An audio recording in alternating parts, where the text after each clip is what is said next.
Informasi mengenai Pantarlih menjelang Pilkada 2024.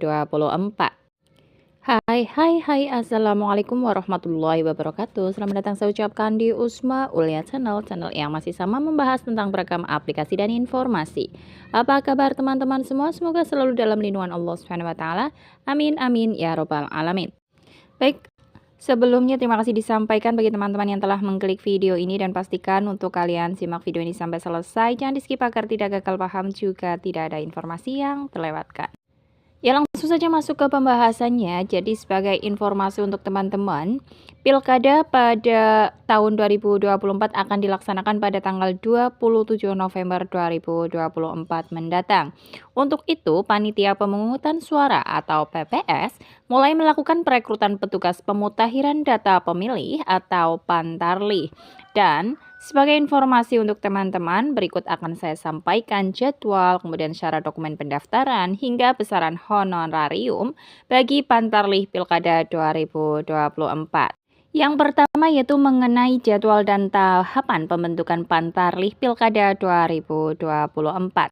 Sebagai informasi untuk seleksi penerimaan Pantarlih dilaksanakan secara terbuka dengan memperhatikan kompetensi, kapasitas, integritas, dan kemandirian calon Pantarlih. Adapun jadwal dan tahapan pembentukan Pantarlih Pilkada 2024 merujuk pada keputusan KPU nomor 475 tahun 2024 adalah sebagai berikut. Untuk tanggal 5 sampai dengan tanggal 9 Juni 2024 yaitu pengumuman pendaftaran. Selanjutnya penerimaan pendaftaran calon Pantarlih yaitu pada tanggal 5 sampai dengan 12 Juni 2024. Berikutnya pada tanggal 13 Juni 2024 adalah 6 sampai dengan 13 Juni 2024 ya, adalah penelitian administrasi calon Pantarlih. Hasil seleksi calon Pantarlih akan diumumkan pada tanggal 14 sampai dengan 16 Juni 2024. Yang kelima, pemetaan TPS yaitu pada tanggal 17 sampai dengan 22 Juni 2024. Dan keenam, penetapan nama hasil seleksi Pantarlih pada tanggal 23 Juni 2024 dan pelantikan Pantarlih dilaksanakan pada tanggal 24 Juni 2024. Barangkali ada yang bertanya berapa jumlah Pantarlih yang dibutuhkan pada satu desa atau kelurahan. Sebagai informasi untuk teman-teman, jumlah Pantarlih yang dibutuhkan pada masing-masing desa atau kelurahan berbeda sesuai dengan jumlah TPS yang akan digunakan atau yang ada pada desa atau kelurahan tersebut ya. Dan sebagai informasi untuk jumlah TPS pada saat pemilu di di bulan Februari tahun 2024 ini akan berbeda dengan jumlah TPS pada saat pelaksanaan pilkada mendatang ya.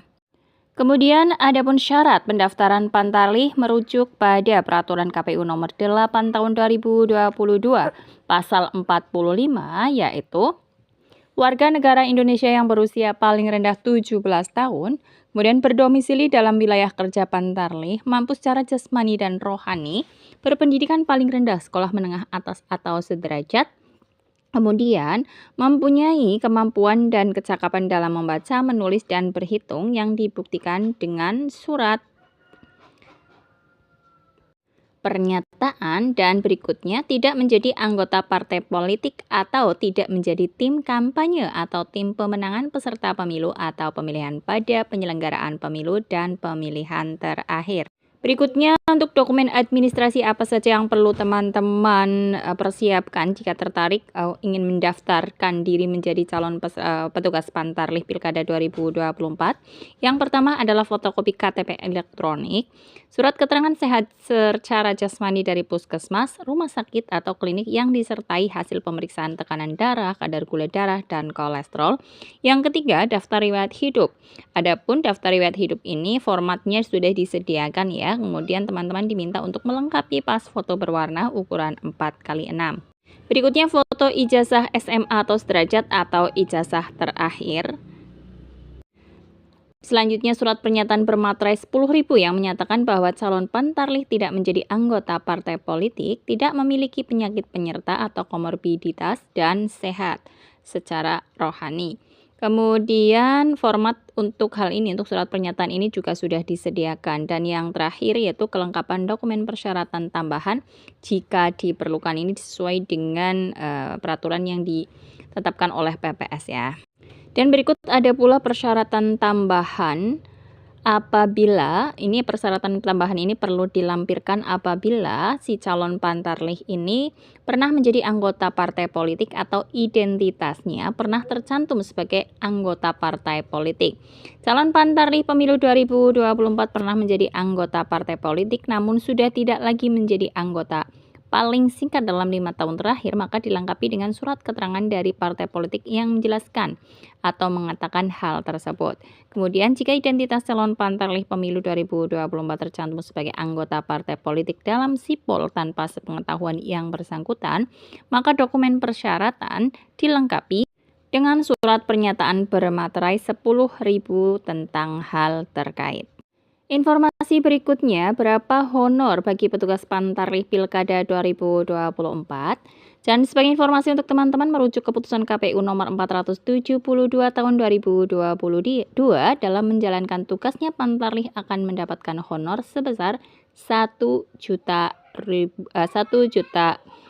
rupiah per bulannya, dan jumlah ini naik 200.000 dari honor pantarlih di tahun 2019 yang lalu. Berikutnya, apa sih tugas pantarlih? Tugas pantarlih yaitu membantu KPU Kabupaten atau Kota, PPK, dan PPS dalam melakukan penyusunan daftar pemilih dan pemutakhiran data pemilih. Berikutnya, melaksanakan pencocokan dan penelitian data pemilih, memberikan tanda bukti terdaftar kepada pemilih, menyampaikan hasil pencocokan dan penelitian kepada PPS, melaksanakan tugas lain yang diberikan oleh KPU, KPU Provinsi, KPU Kabupaten atau Kota, PPK, dan PPS sesuai dengan ketentuan peraturan perundang-undangan. Adapun kewajiban pantarlih yaitu melakukan koordinasi dalam membantu PPS untuk menyusun daftar pemilih hasil pemutakhiran dan menyusun dan menyampaikan laporan pelaksanaan pencocokan dan penelitian kepada PPS.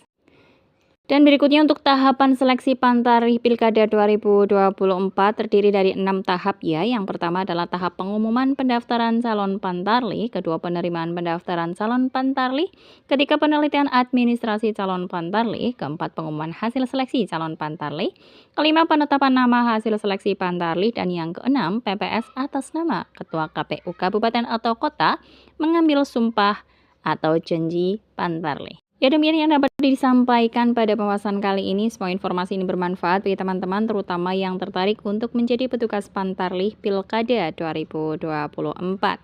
Bagi yang merasa informasi ini bermanfaat, bisa silakan di-share ke media sosial yang teman-teman miliki. Bagi yang belum subscribe, mohon dukungannya dengan cara subscribe, bunyikan lonceng notifikasinya, juga tinggalkan jejak dengan like dan komen kalian. Akhir kata, wassalamualaikum warahmatullahi wabarakatuh.